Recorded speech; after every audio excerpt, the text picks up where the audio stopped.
여러분 안녕하십니까? 라디오 전망대 송유라입니다. 재료 하나하나가 모여서 22가지 이상의 효능을 낸다는 의미로 11월 22일 오늘은 김치의 날입니다. 남쪽 지역은 조금 더 늦게 하지만 지금부터가 김장하기 딱 좋은 계절이죠. 늦더위가 이어지면서 배추 작황이 안 좋았었는데 다행히 최근 기상 여건이 나아지면서 김장철 배추값이 평년을 유지하고 있고요. 올해 4인 가족 김장 비용은 20만 6천 원 선으로 평년 대비 6%가 내려간 수준입니다. 김장은 한 해 밥상을 책임지는 중요한 반찬을 준비하는 일이기도 하지만 온 마을이 같이 김치를 담그면서 어려운 이웃들을 챙겼던 나눔과 공동체 문화를 간직한 우리 고유의 전통이기도 하죠. 그런데 중국에서는 최근 이 김치를 중국 문화로 주장하는 일이 많아졌습니다. 중국 SNS에 김치, 중국 해시태그를 달고 중국 음식으로 알리고 있고요. 중국 최대 포털 사이트 바이두 백과사전을 보니까 한국 김치가 중국에서 유래했다란 설명을 달고 있습니다. 뛰어난 음식과 아름다운 문화를 시샘하는 것까지는 이해가 합니다만 자기 것이라고 우기는 것은 부끄러운 일 아니겠습니까? 아름다운 우리의 것을 적극적으로 지키는 것 또한 우리가 해야 할 일인 것 같습니다. 오늘 라디오 전망대가 준비한 소식입니다. 지역 소식들 뉴스 브리핑 통해 들어보고요. YMCA 토론, 민원 해결사까지 이어집니다. 잠시 후에 뵙죠.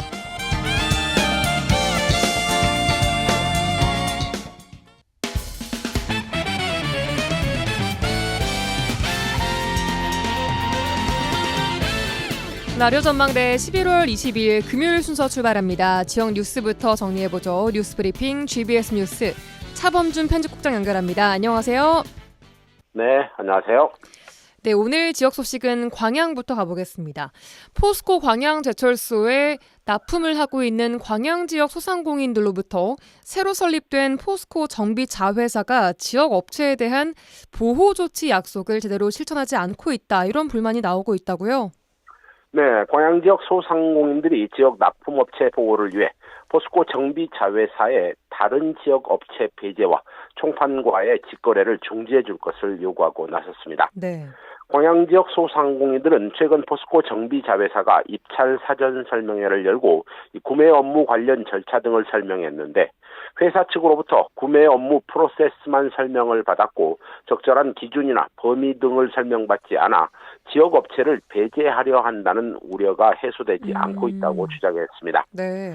이 보도에 따르면 광양 지역 소상공인들은 이 포스코가 정비 자회사를 출범하면서 지역 소상공인 업체들과 기존 거래의 유지를 약속했지만 아직까지 이와 관련해 아무런 기준을 제시하지 않고 있다는 입장입니다. 광양 지역 일부 납품업체들은 이 포스코 정비사회사 출범 당시 지역 소상공인들의 피해가 없도록 하기 위해 지역 업체가 우선 납품할 수 있도록 하겠다고 약속했지만 이는 기만술에 불과했고 실제 올해 입찰 내용을 살펴보면 다른 지역 업체는 물론 이 총판들까지 직접 거래를 함으로써 지역 업체는 경쟁조차 할 수 없는 구조를 강행해 왔다며 불만을 표출하고 있습니다. 네, 광양 지역 소상공인 납품 업체들이 지역 업체로서 배려나 보호 조치를 받지 못했다. 이런 주장 같은데 실제 어떤 사례들이 좀 있을까요? 네, 포스코 정비자회사의 최근 입찰 설명회 이후 일부 소상공인 업체들은 언론을 통해 지역 외의 경기도 업체가 포스코 자회사에 직접 납품을 하는 사례가 있다며 예전에는 이 관행적으로 포스코 본사의 직접 납품은 외지 업체가 진행하더라도 이 자회사나 협력업체는 지역 업체들이 맡아서 납품하는 구조를 유지해 왔는데 최근 해당 관례가 무시되고 있다고 주장하고 있습니다. 예. 일부 이 외지 업체들의 포스코 정비사회자 즉 이 자회사에 대한 직접 납품과 관련해 광양 지역 일부 납품업체들은 거래 금액이 비교적 크고 이 납품의 빈도가 많은 제품들이 제조사와 수입사, 총판과 직거래가 진행됨으로써 지역 업체들의 피해가 발생하고 있다는 입장입니다. 네. 광양 지역 업체들은 다른 지역의 업체가 광양과 순천 일대에 사업자를 내고 이 포스코 자회사 등의 납품을 하고 있는 사례가 늘고 있어 결국 지역 업체들로부터 이 납품 물량을 빼앗아가고 있다고 주장하고 있습니다. 네. 광양 지역 업체들은 포스코 정비 자회사가 이 총판과 지역 소매업체 간의 경쟁 구도라든지 또는 타 지역 업체들과의 부당한 불법 거래가 만연해도 이에 대한 어떠한 조치도 하고 있지 않다고 주장했습니다. 지역 업체들은 타 지역 업체의 입찰 금지 및 추후 적발 시 징계 규약을 설정할 것, 또 타 지역 업체들이 광양 지역에 사업자를 낼 경우 3년 이상 경과된 업체만 입찰에 참여하도록 할 것, 또 총판 직접 납품 금지로 지역 도소매 업체들의 납품 정상화를 추진해 줄 것을 요구하고 있습니다. 네, 물론 지역 업체들에게만 일방적으로 특혜를 주는 것은 문제가 있겠지만 기업과 지역 업체의 상생을 위한 방안을 찾는 노력은 필요해 보입니다. 자, 다음은 교육 관련 소식 듣겠습니다. 전남도교육청이 임대 방식으로 대부한 학교 시설 중 일부에서 1급 발암물질인 성면이 제거되지 않은 상태로 사용되고 있다. 이런 지적이 전남도교육청 행정사무감사에서 나왔어요. 네, 전남도의회가 전남도 교육청에 대한 이 행정사무감사를 통해 전남도 교육청이 대부 중인 일부 폐교 시설물에서 1급 발암물질인 성면이 제거되지 않은 상태로 임대 사용되고 있다는 사실이 지적됐습니다. 네. 이 전남도 교육청이 관내 학교 전수를 대상으로 단계적으로 성면 철거 작업을 진행하고 있는데 반해 이미 학교의 기능을 다하고 일반 시설로 대부되고 있는 폐교의 성면 제거 작업은 진행되지 않고 있다는 점을 감안하면 해당 시설을 이용하고 있는 주민들의 건강에 유해 요인이 되고 있습니다.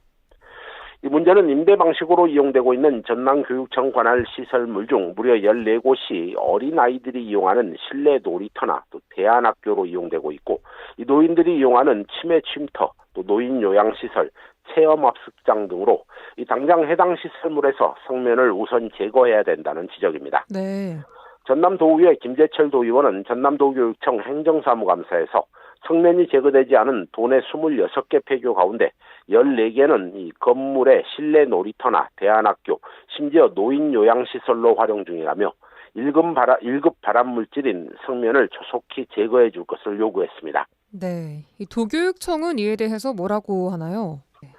도의회 행정사무감사에서 대부 중인 폐교의 성면 제거 작업이 진행되지 않고 있다는 지적에 대해 도교육청은 해당 폐교 시설의 성면을 우선적으로 제거하는 데 나서겠다고 답변했습니다.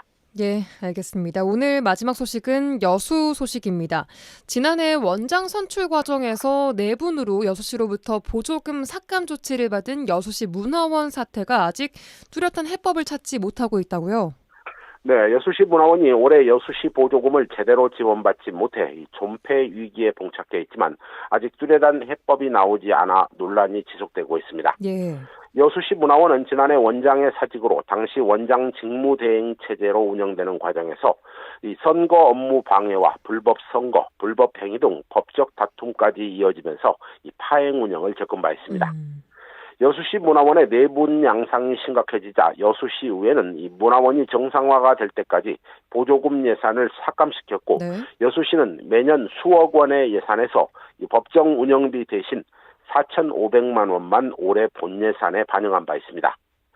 여수시의 예산 삭감으로 올해 여수시 문화원은 시예산 4,500만 원과 도예산 1,000만 원으로 겨우 인건비와 공공운영비를 집행해왔고, 이 부족한 부분은 전시실 사업과 회원 회비로 유지해가고 있다고 합니다. 예. 이 지역의 각종 문화 사업을 수행하는 여수시 문화원이 사실상 제 기능을 하지 못하고 있는 상황인 건데, 여수시가 최근 여수시 문화원의 운영비 지원을 위한 보조금 추경 예산을 시의회에 제출했는데 시의회의 반응은 냉담했다고 하죠. 네, 여수시는 최근 문화원 운영에 필요한 최소한의 인건비와 공공운영비 지원을 위해 법정 운영비 4천만 원을 편성해 추가 경정 예산안을 시의회에 제출했습니다. 하지만 여수시 의회 해당 상임위원회는 이 문화원의 정상화 여부가 불투명하고 전남도와 여수시의 입장, 또 문화원의 현재 상황을 살펴본 후에 예산을 승인해야 한다며 이 문화원이 아직 정상화되지 않은 상태에서 여수시가 예산을 편성한 것은 문제가 있다며 시 집행부를 질타한 바 있습니다. 네. 이 추경 예산 지원에 문화원 정상화 조건을 제시한 여수시 의회의 입장을 감안하면 내년도 여수시 문화원의 보조금 편성도 지금으로서는 당장 장담하기가 어려워 보입니다.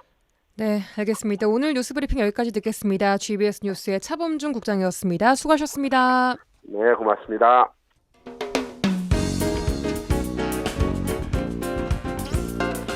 고충을 듣습니다. 라디오 전망대 민원 해결사. 민원 해결사 이미지 리포터와 함께합니다. 어서 오세요. 네, 안녕하십니까? 네, 올해 유독 땅도 바다도 뜨거웠습니다. 뜨거워진 바닷물로 수산물의 고수온 피해가 역대 최대를 기록할 듯한데 어제 취재기에서도 새꼬막의 고수온 피해에 대해서 이야기를 해봤었는데 여수 가망만을 가득 채우고 있는 홍합 양식장의 피해도 만만치 않다고요. 네, 이 찬바람이 나기 시작하는 10월부터 제철을 맞이하는 홍합이 올해 보기 힘들어졌습니다. 바로 오랜 시간이어온 이 고수온으로 인해서 여수 가망만 홍합 양식장의 홍합이 폐사를 했습니다.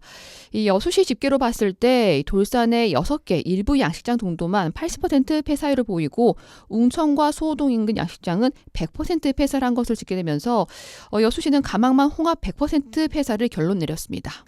와, 100% 폐사라면 달려있는 홍합이 하나도 없다라는 얘기인데 홍합 양식하는 어민들이 진짜 망연자실 할 수밖에 없을 것 같아요, 상황이. 네, 지금 이 시기면요, 여수의 국동, 웅천동, 소동, 나진 등 홍합을 양식하는 어촌계에서는 이 숨 돌릴 틈 없을 정도 바쁘게 지내야 될 시간입니다. 네. 지금은 양식장 오가는 배도, 작업장의 기계도 다 멈춰진 상태입니다. 또 특히 소규모로 양식을 하고 있는 웅천 어촌계의 경우에는요, 작업장마다 문도 굳게 닫혀서 어민들의 발길을 끊기 좀 오래입니다. 이 어민들은요, 올해처럼 폐사율이 높았던 적이 없다고 얘기하는데요. 홍합 양식 어민들 얘기 들어보시죠. 지금 한참 출하가 될 시간이야. 출하가 돼야 되는데 지금 출하를 못하고 없으니까 못하지. 홍합 전 폐사야, 전면. 얼마 있는 양이 아니고 여기가 전면 폐사해 돼가지고 다 죽어버렸어요. 다 죽어갖고 다 태워버렸어요. 죽어갖고 까져버렸다고. 홍합이 달렸는데 줄은 달렸는데 홍합은 다 죽어버렸어요. 온도가 올라가니까 다 까져버려. 다 죽어. 옛날에는 그리 잘 됐는데 이 마을이 올해 많이 죽어갖고 작업을 안 하는 것 같습니다. 자꾸 뭐 없어요. 고기도 적어지고 모든 게 적어지네요 지금. 작년에도 좀 없더만. 자꾸 떨어지더만. 이제 달아놓으면은 그 막 죽어.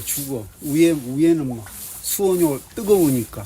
바다에 배 한 척이 없잖아요. 양장에 막 있어야 될 배들인데 작업을 해야 되는데 없어. 네, 바다에 배도 한 척 없고 지금 작업을 할 수 없는 상황이라는 이야기 듣고 왔습니다. 어민들이 정말 어업에 손을 놓고 있는 모습인데 지금 이 시기가 홍합 양식 어민들에게는 한 해 농사를 추수하는 것과 마찬가지 시기일 텐데 아무것도 없으니까 바다를 볼 때마다 정말 한숨만 푹푹 나올 것 같거든요. 네, 맞습니다. 이 홍합이 모두 폐사했으니 바다에 나갈 의미가 없는 겁니다. 이 폐류 양식 방법이 다양한데요. 이런 홍합의 경우에는 수화식 폐류 양식이라고 해서 네. 이 밧줄의 양 끝에 플라스틱 뜸을 헤매 띄워놓고요. 닻으로 고정을 해놓고 100m, 200m 되는 이 밧줄에 일정 간격의 수와 연을 매달아놓은 방식입니다. 물속으로 내려보내는 방식인 그렇죠. 거죠. 이 밧줄 하나에 바닷속으로 수백 개의 연이 달려있는 상황인데 이 연마다 살아서 달려있는 홍합이 없다는 겁니다. 보통 지금 이 시기면요, 다 성장한 홍합이 다발로 달려있어야 되는데 이 홍합은 다 떨어져 나가고 그마마 붙어있는 홍합은 입을 다 벌리고 껍질만 남아있는 상태입니다. 알맹이는 없고요. 네, 또 이런 연을 지금은 다 걷어들여야 하는 상황인데요. 이 선박 기름값도 나오지 않으니까 아예 작업을 하지 않고 있는 겁니다.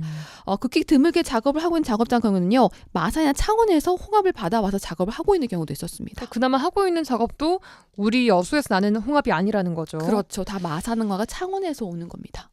어제 전해드린 그 새꼬막 경우에는 보험 가입 품목에서 제외가 되는 경우라서 보상이 좀 어려운 상황이다라고 얘기를 했었는데 홍합도 비슷한 상황인가요? 네, 홍합은 재보험 가입은 가능하지만 이번처럼 고수원의 경우에는 특약을 들어가기 때문에 가입하기 쉽지 않습니다. 또 양식 수산물의 경우 입식 신고를 하는 경우인데요. 이 재난지원금 지원 요건 대상이 됩니다. 근데 입식 신고라는 것이 모내기로 따지면 뭐를 얼마나 심었는지 양을 신고하는 건데요. 네. 이 홍합 양식 경우에는 대부분이 어민들의 고령이고 어촌계 소속으로 운영되다 보니까 입식 신고를 하지 않는 곳이 많습니다. 입식 신고 자체를 이제 아예 안 했던 곳들이 많다고요? 그렇죠. 또 홍합의 경우에는 다른 어패류보다 보상 단가 현저히 낮아서요. 보상에 큰 도움이 되지 못한다고 합니다. 어민들 얘기 들어보시죠. 죽기 일보 직전이야. 그러니까 보험도 가입이 안 돼. 고소는. 어민들은 다 죽어놨지. 그러니까 농민들은 그래도 농사를 짓는 사람들은 저 쥐뿔구미 같은 거 그런 것도 좀 대주는데 여기 사람들은 바다에 있는 사람들 그런 것도 전혀 없어요. 올뿐만 아니라 내년도 마찬가지. 내년까지는 안 돼. 왜냐면 올해 종표 이식을 해야 내년에 채취하거든. 근데 이번에 종표가 없어. 종표도 폐사돼 버렸지.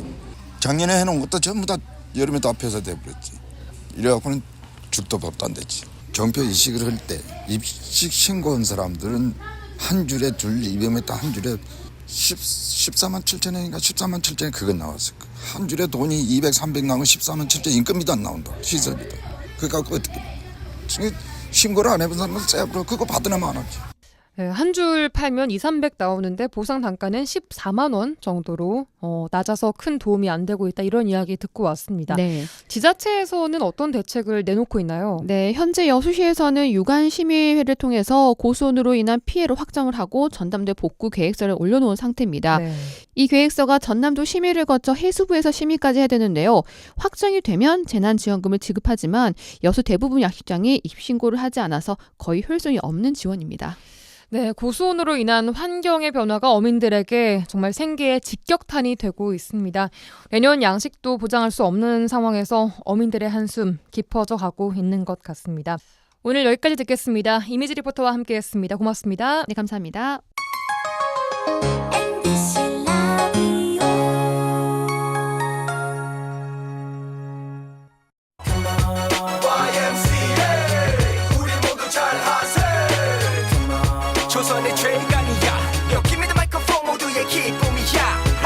더 이상 짜고 치는 고스톱은 없다. 우리도 대본 없이 토론한다. 지역 대표 스피커 두 분과 함께하는 YMCA 토론 시간입니다. 오늘도 여수와 순천 YMCA 김대희, 김석 총장님 두 분 모시고 이야기해보겠습니다. 두 분 어서 오십시오. 네, 안녕하십니까. 네, 안녕하세요. 네, 안녕하세요. 자, 한 주간도 또 잘 보내셨는지요, 김대희 총장님? 네, 저는 요즘 각 단체들 후원의 밤 참석하고 있고요. 다음 주는 순천 YMCA 후원의 밤입니다. 아, 드디어 다음 주로 다가왔군요. 순천 YMCA고요. 최근 대학교 교수님들의 그 시국 선언이 이어지고 있는데 오늘 오후 2시에 전남 지역에 있는 노동단체, 농민단체, 시민단체, 제 정당들이 모여서 시국 간담회를 했습니다. 도의회 초의실에서 했는데요. 앞으로 국회의 시간은 특검과 탄핵이라고 본다면 네. 국민의 시간은 퇴진과 하야, 특검 촉구가 좀 아닌가 생각을 하거든요. 그만큼 전국이 부도덕한 윤석열 정부에 대한 좀 여러 가지 국민들의 불만이 최고조로 달한 상황인 것 같아요. 전남 지역에서 보더라도 전국적 사안들이 심각하게 돌아가고 있는데 어떻든 지역에 있는 시민사회도 상당히 여기에 대해서 관심이 많고 아직 본격적으로 퇴진 운동에 참여하지 않는데요. 아마 오늘 좀 시국 간담회를 통해서 12월 한 중순까지 각 단체별로 네. 그리고 각 정당이나 또 노동민주 각 부분별로 아마 윤석열 정부에 대한 어떤 대응을 할 것인지가 아마 논의가 이루어지면서 올 겨울은 의외로 상당히 좀 복잡하게 돌아갈 것 같습니다. 알겠습니다. 김석 총장님 한 주간 잘 보내셨나요? 네, 잘 보내지 못했습니다. 왜요? 바빴습니다. 예. 네. 저는 이제 19일 날 국회를 좀 다녀왔는데요. 네. 제가 국회에 뭐가 있어서 그런 게 아니라 이 여순 사건 특별법 조사 기간 연장해야 된다는 이야기 이제 저희가 여러 차례 했잖아요. 예. 관련해서 지금 김대 총장도 이야기했지만 시국이 굉장히 현재 어수선하잖아요. 이런 가운데서 조사 기간이 이미 종료되어 버린 특별법에 대해서 혹여라도 좀 놓칠 수 있다 싶어가지고 국회에 이제 이걸 다루는 위원회가 행정안전위원회거든요. 우리 지역 국회의원들이 이제 한 분도 안 계시기 때문에 어떤 아는 네트워크 모든 네트워크를 다 찾아가지고 박소정 여순 국민연대 공동대표하고 저하고 둘이 전체 행정안전위원회 법안 일소위 의원들을 싹 다 만나고 그다음에 보좌관들 만나서 법안 개정에 대한 이제 조사 기간 연장에 대한 그런 어떤 필요성들을 좀 이야기하고 왔습니다. 다행히 우리 지역 주철현 국회의원이 민주당 특별위원장이고 김문수 의원이 부위원장이고 권양엽 의원, 문금주 의원, 그리고 조계훈 의원 모두가 다 이 조사 기간 연장에 대해서 모두 동의를 하고 계시기 때문에 네. 아마 법안이 오늘 금요일이잖아요. 오늘 그래서 논의가 된 것으로 알고 있습니다. 그래서 네. 이와 관련한 일들에 대해서 우리 지역 국회의원님들께서 좀 더 상세하게 좀 챙겨주셔가지고 여순 사건이 반란이 아니라 역사 왜곡으로 인한 반란이 아니라 진짜로 진상규명이 되고 유족들과 희생자들의 명예가 좀 회복되는 그렇게 하기 위한 좀 더 적극적인 활동을 좀 부탁드린다는 말씀을 꼭 드리고 싶습니다. 네, 또 의미 있는 발걸음 또 하고 오신 것 같습니다. 자, 그럼 바로 주제 토크로 넘어가 보도록 하죠. 이번 한 주 내내 순천대와 목포대의 통합 합의 발표가 이슈의 중심에 서 있습니다. 저희 라디오 전망대에서도 다각적으로 이걸 다루고 있습니다만 오늘 저희 두 분 총장님과도 이 얘기를 또 안 할 수가 없어서 다시 한번 가지고 와 봤습니다. 또 두 분이 주시는 의견 굉장히 또 의미가 있기 때문에 저희가 판단을 하고 또 가지고 와 봤는데 이 총장이라고 그러니까 우리가 대학 총장일 줄 알았는데 저희는 대학 총장은 아니고 사무총장님이시고요. 예. 그렇게 해주십시오. 혹시 오해하니까. 네. 어제 저희 그 순천대 총장님과도 인터뷰를 나누어 봤는데 이분들은 대학 총장님은 아니고요. 네, YMCA 사무총장님들입니다. 자, 그럼 본격적으로 이야기 들어가 보도록 하죠. 먼저 지난주 금요일이죠. 전격적인 통합 발표가 있었습니다. 그리고 이제 딱 일주일이 지났는데 저도 금요일에 이제 방송 거의 나갈 시간쯤에 발표가 나서 그날은 담지를 못했고 그 다음 주부터 이야기를 했었거든요. 일주일 지났습니다. 그동안 어떻게 좀 이 통합 발표 보셨습니까? 김대희 총장님. 네, 저는 뭐 어제 그 대학 지난 15일이었죠. 지난주 15일 두 대학의 통합 합의서가 나오고 난 이후에 어제 저녁에 이제 이병훈 총장님이 이 라디오 전망대 인터뷰를 했거든요. 그래서 제가 뭐 퇴근길에 그 내용을 들어봤는데 예. 핵심은 통합 합의서의 제 첫 번째 조항이 이제 의과대학이에요. 그러니까 느낌은 인터뷰를 들어본 느낌은 의과대학 유치 때문에 두 대학이 통합을 한다라는 내용이 이제 중심적인 아닌 것 같아요. 예. 그러면 과연 의과대학 문제가 아니었으면 통합을 안 했을 거냐, 통합선을 안 했을 거냐는 물음을 좀 제기하는 거거든요. 그 말은 뭐냐 하면 김영록 도지사의 뭐 정치적 입김이 상당히 많이 작용한 통합이 아닌가. 왜냐하면 어떻든 저는 이걸 정치적으로 볼 수밖에 없거든요. 두 대학에서 의과대학 유치는 김영록 도지사의 치적 중에 치적이 될 수 있거든요. 뭐 의과대학 유치가 실패된다면 앞으로 삼성고지에 상당히 좀 불리한 상황이 초래될 건데 어떻든 전라남 도민들이 원하는 거예요. 이제 위치를 떠나서 의과대학 유치는 굉장히 중요한 문제인데 이것이 두 대학의 통합의 처음이자 마지막. 알파에서 오메가까지 가버리면 안 된다. 통합 의대 문제가.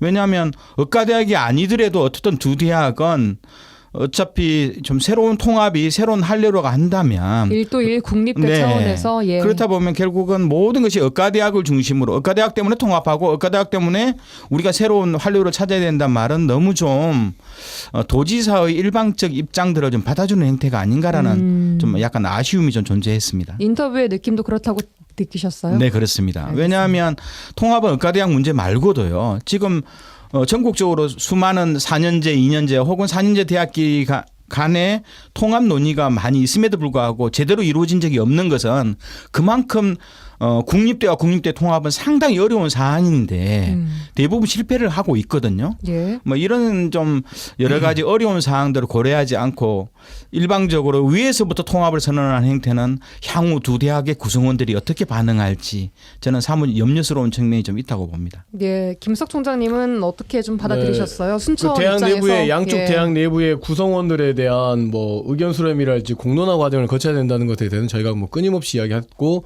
김대희 총장님이 말씀하신 것에 대해도 뭐 전반적으로 좀 동의가 됩니다만 저는 그런데 이제 공교롭게도 의과대학 설치에 대해서 두 대학이 굉장히 좀 목매고 있는 상황이었지 않습니까? 예. 근데 이걸 계기로 해서 대학 통합까지 한다라고 하는 발표까지 이뤄냈다란 말이에요.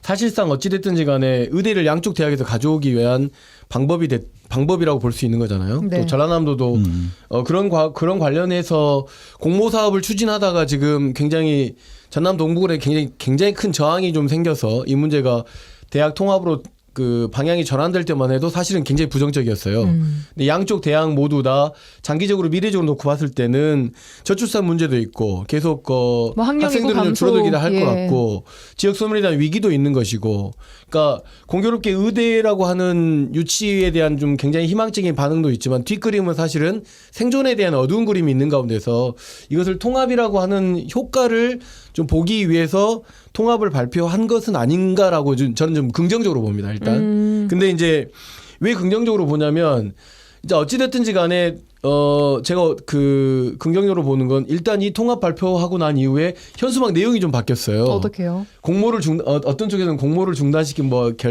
결정이다, 또는 전라남도에서도 어쨌든 순천대학교 목포도 통합을 통해서 어쨌든 하나의 대학으로 뭔가 의과대학을 신청할 수 있다라고 하는 것을 좀 제기된 측면도 있고, 근데 목포 지역에서는 좀 그 반응을 좀 확인해 보니까 사실은 어쩔 수 없이 환영을 하지만 좀 속은 부글부글 끓는 것 같아요. 그런 것 공부가 같더라고요. 중단된 거여가지고 네.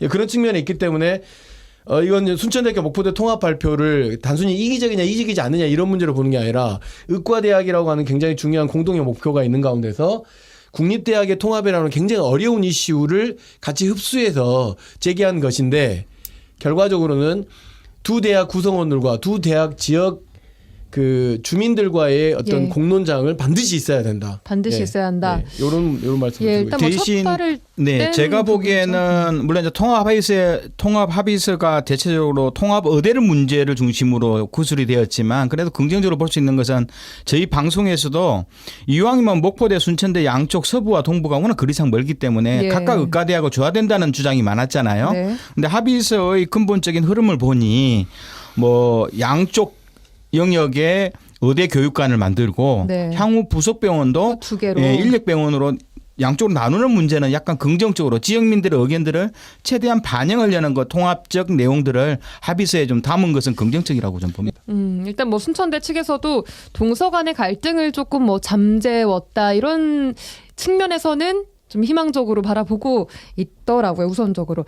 자, 우선 그럼 남아있는 과제에 대한 얘기를 해봐야 합니다. 대학 간 통합, 그리고 그것도 의대 유치를 위한 복잡한 문제가 얽혀있는 통합입니다. 앞으로 고려해야 할 문제가 한두 가지가 아니고 남아있는 절차도 한두 가지가 아닙니다. 어떻게 보십니까, 김대희 총장님? 제가 보기에는 가장 이제 우리가 중복학과라고 이야기를 하죠. 양쪽 대학이 존재하는 중복 단과대학이나 학과를 어떻게 통폐합 조정할 건지, 또 대학 본부는 어떻게 둘 건지. 어차피 이제 이게 느슨한 통합이라 그랬잖아요. 근데 우리 사회에서, 우리나라에서 느슨한 통합의 형태는 없었어요. 지난 2006년인가요? 전남대하고 여수대학교 통합은 어떻게 보면 통합 흡수적 전략이었고, 한쪽은 캠퍼스로 전략하는 흐름이었거든요. 그런데 이번에는 이제 느슨한 통합이라고 했는데 법률적 규정에는 그런 규정이 없거든요. 그래서 앞으로 뭐 고등교육법도 개정을 좀 해야 되는 측면이 좀 맞아요. 있고요. 그리고 어떻든 이 다양한 지역 구성원들, 이렇게 대학은 구성원들은 결국 교수와 학생이 운영하는 곳이거든요. 이들의 다양한 욕구와 의견들을 어떻게 반영할지에 대해서는 물론 이제 같이 공동 협력위원회를 구성하고 논의를 한다지만 각 지역마다 상당히 많은 어려움이 좀 노지할 거다. 그리고 또 저는 한편으로 이게 밑에서부터 통합보다는 아까 김석 총장님 말씀하셨지만 위에서도 통합이에요. 윤석열 정부 들어오면서부터 라이즈라고 지역 그 핵심 대학 집중 육성 문제고, 또 글로컬 대학 상공도 엄밀하게 보면 지방 대학 중에서 30개만 남기겠다는 거거든요. 나머지는 수도권은 그대로 놔두고요.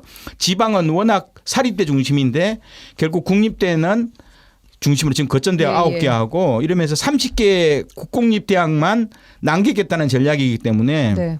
여기서 벗어나지 않으려면 대학은 울며 겨자 먹기식으로 통폐합을 해야 되는 거예요. 네, 네. 뭐 이런 상황에서 결국은 구성원들의 이런 자율적 의견과 또 정부의 암묵적 통합 강요를 잘 좀 접목하면서 통합에 대한 여러 가지 부작용들을 최소화하기 위해서는 상당히 많은 지역사회뿐만 아니라 정치권도 여러 가지 의견을 알겠습니다. 모아나갈 중대한 내용이라 봅니다. 네, 앞으로 고려해야 할 문제도 어떻게 일단 먼저는 의대 관련해서는 교육부나 또는 정부의 승인이 일단 있어야 되겠죠. 그렇죠. 그 관련해서 의대 정원을 어떻게 할 건지에 대한 나름대로 일단 전라남도하고 양쪽 대학의 통합에 대한 그 의정서나 이런 것들을 통해서 그런 것들이 먼저 고려해야 돼야 될 것 같고, 그다음에 그러면 이제 양쪽 통합된 대학 안에서의 의대가 어떻게 지역 인프라 추계를 갖추는지에 대한 계획도 이제 구체적으로 좀 제시가 돼야 되겠죠. 예. 근데 이제 그다음은 대학 통합에 대한 내용이잖아요. 그러다 보니까 이제 학문에 대한 정체성이랄지 양쪽 캠퍼스가 존재하는 가운데서 지금 대학이 통합을 이루고 있기 때문에 네. 캠퍼스 자체에 대한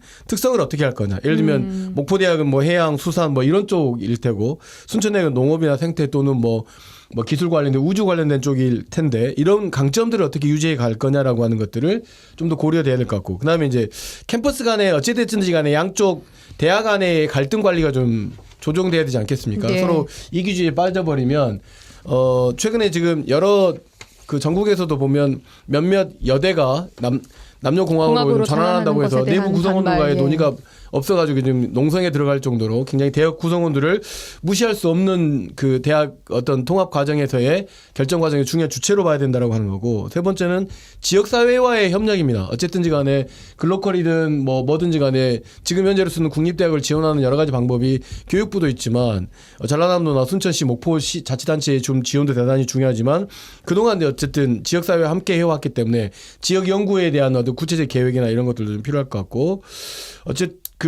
다만 조금 이 의대 유치화를 목적으로 하는 통합이다라고 하는 것에 굉장히 뭐랄까 좀 살얼음판을 걷는 협의 과정이잖아요. 이걸 좀 더 튼튼하게 하기 위한 통합 과정은 꼭 반드시 필요하겠다. 그러니까 전라남도, 순천시장, 목포시장, 양쪽 국회의원들, 양쪽 총장들이 만나서 뭐 이렇게 맥주라도 한잔 하시든지 소주라도 한잔 하시든지 이러면서 좀 정치적인 이벤트들을 통해서 이 통합 과정이 좀 정상적으로 갈 수 있다라고 하는 을 통해서 불안 요소를 좀 제거해 줬으면 좋겠다라고 하는 좀 개인적인 좀 부탁이 있습니다. 네, 말씀하신 부분들 정말처럼 한두 가지가 아닌데 이런 부분들을 다 고려를 또 해서 진행을 해야 되는 부분입니다. 그런데 두 대학이 이야기하고 있는 게 아까 김대희 총장님 말씀하신 것처럼 느슨한 형태의 통합인데, 제가 어제 순천대 총장님한테 여쭤봤더니 이게 도대체 뭡니까? 느슨한 형태의 통합이라는 것이 전 처음 들어봅니다. 이러니까 전남형 통합이고 그 대학의 자율성을 최대한 또 보장을 해주고 어느 한쪽으로 치우치지 않는 이라고 좀 강조를 하시더라고요. 저는 들으면서 사실상 이게 정말 기계적으로 뭐 딱 가능한가, 5대5로 딱 균형을 맞추는 것이라는 생각이 좀 들기도 했는데 어떻게 보세요? 느슨한 형태의 통합, 김대희 총장님. 그러니까요. 저희가 대체적으로 이제 통합하면 흡수 통합이죠. 한쪽이 완전 그죠? 흡수 통합이라 느슨한 통합이라고 했는데 흡수 통합이라고 또 보통 크랭테만 우리가 통폐합만 생각했는데 느슨한 통합인데 결국은 양쪽 캠퍼스를 다 놓아두고 각각의 학과도 살리고 뭔다길래 그러면 통합은 뭐냐? 그럼 교명도 정해야 될 거고 누군가는 도장을 찍어야 될 거 아니에요. 그러면 그 총장님이나 주요 대학의 의사결정 기구는 본부라는 이름으로 존재하는데 그걸 어떻게 존재할 것인지에 대한 이런 이름으로 네, 이런 상황 속에서 전남형이 가지고 있는데 저는 상당히 물음표를 좀 달거든요. 전남형이란 것은 대학 내에 그걸 논의해 본 적이 없거든요. 그러면 결국은 전라남도 주도로 가지고 있구나.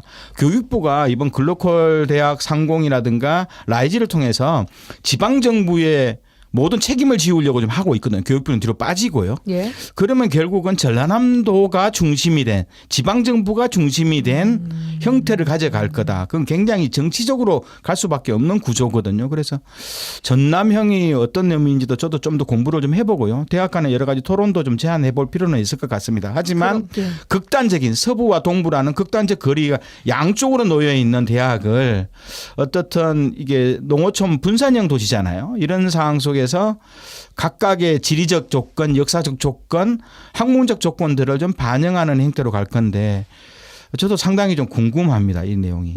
김석 총장님, 느슨한 형태의 통합 했을 때 뭔가 동부권 차원에서 봤을 때 어떻다고 보세요? 저는 이제 제 나름대로 해석을 하면 일단 갈등이 있었기 때문에 갈등이랄지 저항이랄지 구성원 내부에 이런 것들 좀 완화시키겠다 이런 것도 있는 것 같고, 그다음에 어쨌든 운영 자체에 대한 유연성, 그러니까 양쪽 대학이 통합되는 거기 때문에, 그러니까 예를 들어서 일종의 아까 뭐 통합본부, 통합대학본부를 뭐 두거나 뭐 이런 방식이 될 수 있겠죠. 그다음에 또 하나는 좀 단계적으로 통합하겠다 이런 거 하지 않겠습니까? 1차로는 의대로에 대한 통합일 테고, 그다음에 학문적 통합이랄지 캠퍼스의 통합이랄지 될 텐데, 일단 우리 지역에서 전남대학교하고 여수대학교의 통합이 한 차례 사례가 있었기 때문에 아무래도 구체적인 사례와 그 문제와 어떤 대안들이 우리 지역에서 나올 가능성이 상당히 높죠. 근데 이제 이렇게 유연한 형태의 통합을 하다 보면 생각보다 실질적 시너지 효과는 좀 사실은 부족할 수 있습니다. 똑같은 걸 그대로 유지해서 갈 가능성이 상당히 높기 때문에, 그러면 대학의 경쟁력이나 이런 것들을 바라는, 그러니까 정부나 교육부의 요구들이 조금 이렇게 조금 혁신적이지 못할 수도 있다라고 볼 수 있고, 그다음에 갈등이 좀 계속 지속될 가능성이 높고요. 정부나 지역의 지원이 상당 부분 어떻게 보면 이 느슨하다라고 하는 것이 대학 차원에서는 좋을지 모르겠지만 지원을 해야 되거나 법을 개정해야 되는 사람들 입장에서 놓고 보면은 굉장히 조금 어떻게 보면 조금 나태함으로 보여질 수도 있기 때문에 거기에 대한 지원과 내용들이 좀 약화될 수도 있지 않을까라고 하는 거고 저는 이제 가장 먼저는 두 대학이 어떻게 시너지를 창출할 거냐 일단 의대를 통해서 시너지라고 하는 게 1번일 테고 그럼 다른 것에 대한 어떤 뭐 거리의 문제이긴 하지만 이 거리 문제가 또 시너지를 만들어낼 수도 있다고 생각하거든요.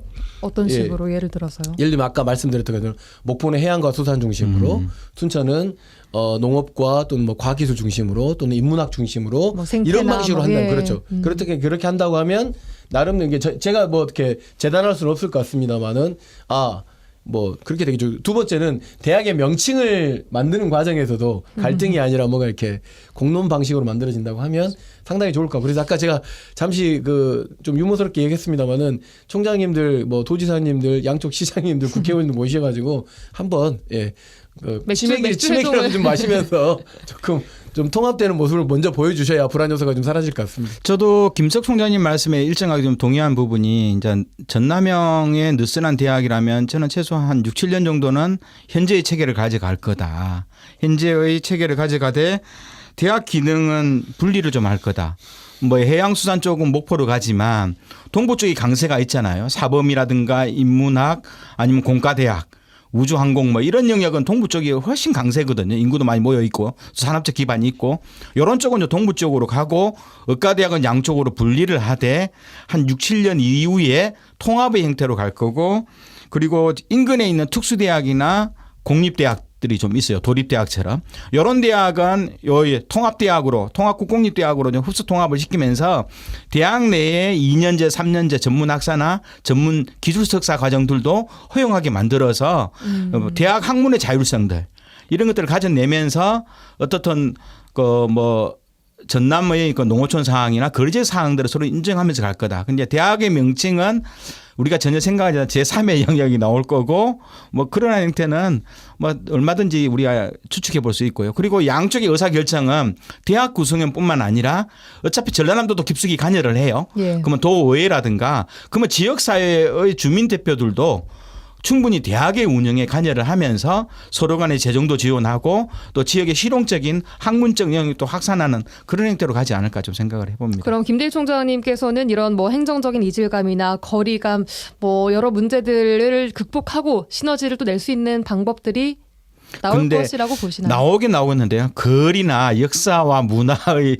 그 차이점이 워낙 뚜렷하기 때문에 쉽게 극복은 안 할 건데요. 그래도 어쨌든 대학 명칭을 같이 쓰면서 5, 6년 동안 노력해 나가면서 10년 후에는 그래도 이런 이질적인 내용들을 극복해 나가면서 갈 거다라고 생각을 하고요. 그렇다고 해서 필요한 문제일 것 같아요. 네, 그렇다고 해서 중부 지역에서 우리가 예를 들어서 장흥이나 강진 쪽에 대학 본부가 들어서고 그러지는 않을 거거든요. 근데 저는 이제 어떤 방식으로든지 간에 이 문제에 대한 이질감이랄지 거리상의 문제랄지 이런 문제는 현재 있는 거기 때문에 이 문제가 뭐 완벽하게 해결되지는 않을 거예요. 그러니까 만족도가 높다 낮다 정도일 것이지 어떤 이 문제를 해결할 것이다. 근데 지금 당장은 어쨌든 의대 유치에 대한 말 그대로 의과대학에 대한 설치에 대해서 교육부의 승인, 정부의 승인 이게 일단 먼저 와야 그 다음에 대학 통합도 구체적으로 이루어진다. 예.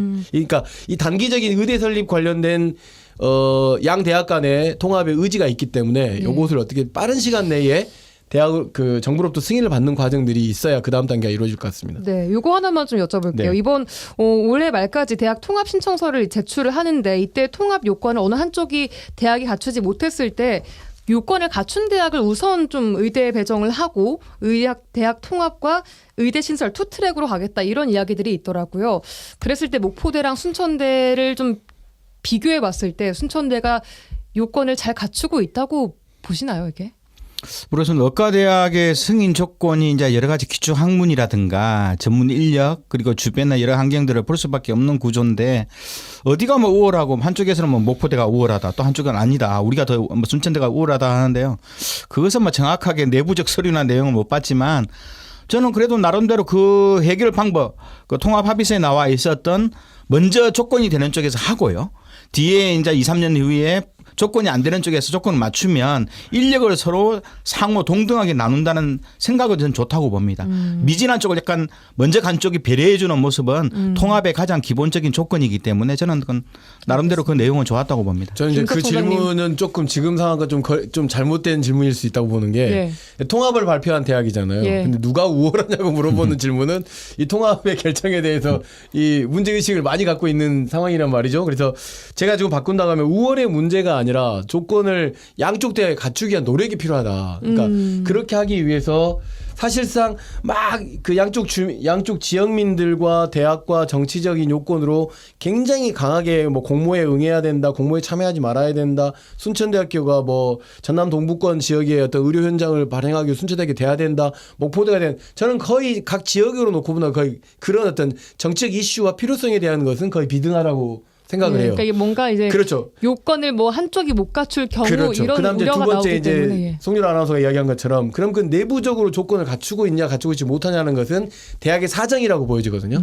이거는 우리가 쉽게 볼 수 있는 건 아닌 것 같고 이건 정말 전문가들의 눈으로를 통해서 그 통합 발표하고 그다음에 의대 승인 과정에서의 순천대학교가 우리가 그동안 몰랐던 순천대학교가 조건을 갖추고 있든지 목포대가 조건을 갖추고 못하든지 뭐 이런 것들이 좀 드러나지 않을까 싶고 다만 이것이 통합하겠다고 했으니 단기적인 이 의과대학의 설립에 대한 문제에 대한 교육부 승인과 정부 승인을 위해서 양쪽 대학은 어찌됐든 노력해야 된다. 그렇죠. 그런 방향으로 가는 게 맞지 않을까 싶습니다. 그럼 앞으로 정부, 지자체 두 대학 각각 어떤 일을 해야 한다고 보세요, 김대희 총장님? 저는 정부는 대학 그 교육 행정에 너무 지나치게 관여해요. 너무 이게 뭐 초등학교 다루듯이 대학을 좀 바라보는 경향이 있는데요. 어떻든 정부는 대학 통합과 또 운영에 대해서 자율성을 철저하게 보장해야 됩니다. 밖으로 빠져야 됩니다. 재정만 지원해야 되고요. 지방정부도 재정 지원만 하고 옆으로 빠져야 되는 측면이 좀 있어요. 대학은 절대 초등학교, 중학교, 고등학교가 아니거든요. 뭐 그런 상황에서 저는 정부나 지방정부가 대학의 자율성들을 어떻게 확보해 줄 것인지 여기에 대해서 좀 고민을 해야 되는 거고 사실상 의과대학에 관계된 뭐 인력이라든가 재정은 100% 정부가 지원을 하고요. 부속병원은 20%만 지원하거든요. 80%는 대학 스스로가 운영해서 벌여야 되는 측면이 있는데 그렇다 보면 결국 지방정부의 재정 투입은 늘어날 수밖에 없습니다. 전라남도가 1년에 대학에 쓰는 돈이 500억밖에 안 돼요. 그러면 지금 현재 글로컬 대학 상공 때문에 벌써 500억을 쓰고 있거든요. 한 대학에. 그러면 이제 목포대도 됐어요. 그러면 이제 1000억 이상이 늘어나야 되는데 의과대학 문제가 들어오고 대학 통합이 된다면 한 대학에 거의 1년에 1000억 이상을 쏘아부어야 될 상황이 벌어지는 상황에서 지방정부는 열악한 재정 상황에서 전국 광역지자체 중에서 광역정부 중에 재정 자립도가 꼴등인 전라남도가 이 어마어마한 천문학적인 재정을 어떻게 확보할 것인지 이게 굉장히 우려스러운 측면이 있어서 어떻든 지역사회에 또 대학은 어저께도 들어봤는데요. 순천대학은 순천시만의 대학이 아니거든요. 여수시민이나 또 다양한 지역 동부권 지역의 정치인들도 많거든요. 결국은 지역사회와 함께 대학의 운명을 어떻게 할지에 대한 지역사회의 열린 사고를 가져야 되는 겁니다. 대학이 교수와 총장만의 학생만의 공간이 아니고 지역사회의 소중한 문화적, 역사적 그리고 경제적 자산이거든. 학문적 자산이기 때문에 열린 사고로 지역과 함께 어찌 갈 것인지를 진짜 국립대학은 진중하게 고민을 좀 해야 되는 겁니다. 김석 총장님. 네, 정부와 지자체 두 대학이 어떤 일을 해야 되냐고 질문 주셨는데 일단 대학 자체는 지역 자산이고 사회적 자본이라고 보는 게 맞습니다. 근데 이제 지금 현재 두 대학이 통합을 발표를 했어요. 그리고 전라남도, 순천시, 목포시도 여기에 대해서 굉장히 응원과 이건 목소리를 가지고 있죠. 근데 그 핵심은 일단 단기적으로는 의대란 말입니다. 그럼 지자체와 두 대학은 아마 이거 관련된 공동의 목표가 있기 때문에 이미 나름대로의 손을 잡은 거라고 보여요. 갈등을 봉합하고 남은 것은 이제 정부가 여기에 화답해야 될 차례인 것이죠. 그러니까 국회는 법을 개정하고 그다음 정부는 의대 설립에 대한 승인을 해주고 이런 과정들이 근데 문제는 정부가 어떻게 나오겠는지에 대한 응답은 사실은 윤석열 대통령이 지난번에 전라남도에 왔을 때 두 개 중에 하나로만 올리면 어떻게 고려해 보겠다라고 하는 정답 그 답변 이후에 특별하게 고려 사항들이 지금 나오고 있지는 않은 상황입니다. 그렇기 때문에 정부가 입장을 정확하게 밝혀주기 위한 우리 지역 정치인들의 노력이 무엇보다 좀 중요할 것 같습니다. 한 가지만 더 말씀드리면 김대희 총장님께서 말씀하시는 재정 관련된 문제는 우리가 어려움이 있는 문제이기 때문에 이것 관련해서도 정부 그다음에 그 기초자치단체, 그 광역자치단체 정치인들이 모여서 그래서 제가 치맥하라고 하는 이유가 어쨌든 통합을 하기 위한 TF가 뭔가를 만들어져야 대학도 좀 덜 불안할 거고 전라남도도 순천시도 목포시도 의료와 관련된 어떤 공간을 열고 의료복지 체계를 만들 수 있기 때문에 그런 것들을 좀 정치가 좀 해달라라고 하는 좀 부탁을 드리고 싶습니다. 예, 알겠습니다. 오늘 순천대 목포대 통합 발표 이야기 두 분 YMCA 사무총장님 김대희 김석 총장님과 함께했습니다. 두 분 고맙습니다. 네, 감사합니다. 네, 감사합니다. 11월 22일 금요일에 준비한 내용 여기까지입니다. 이번 주 일요일에는 월간 라전 강연 준비되어 있습니다. 함께 많이 해주시고요. 저는 다음 주 월요일에 돌아오겠습니다. 구성 이선화, 연출 송유라였습니다. 고맙습니다.